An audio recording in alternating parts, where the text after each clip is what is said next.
So Valve revealed their new VR headset, the Steam Frame. But what does it mean for the Valve Index? Let's take a closer look. When the Valve Index launched in 2019, it set a high standard for VR on PC. It offered high quality graphics, accurate external tracking with base stations, and advanced controllers that gave each finger its own input.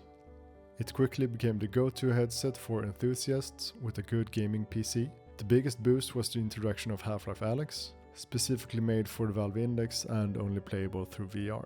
However, the headset was tethered to the PC with a thick long cable, and over time the landscape has shifted. Wireless standalone headsets like the Meta Quest began to dominate with VR space, offering accessibility and portability that tethered systems couldn't match. Now Valve has introduced the Steam Frame, a headset that operates both as a standalone device for simpler titles and through a gaming PC with a Wi-Fi 6 dongle for streaming heavier titles wirelessly.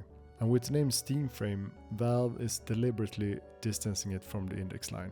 They don't see this as an Index 2, but rather a fresh platform built around new priorities: mobility, inside-out tracking, and an easier setup.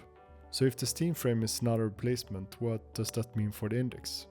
While there are still some available, stocks have been limited for months on the Index and its peripherals. Valve has mentioned that the Index is end of life and won't be produced anymore.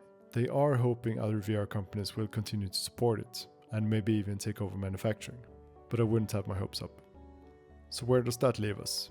Well, the Valve Index was one of the most influential headsets in modern VR, and it still holds up pretty well today with current VR titles. But the Steam Frame represents a shift toward a more versatile, accessible future of VR. So if you're an Index owner, there's no need to panic. But if you've been holding off for an upgrade, the Steam Frame is the one to watch. We'll get our answers when it releases later this year. Should Valve have made an Index 2 instead, or was it time for something new? Let me know what you think in the comments. Thanks for watching.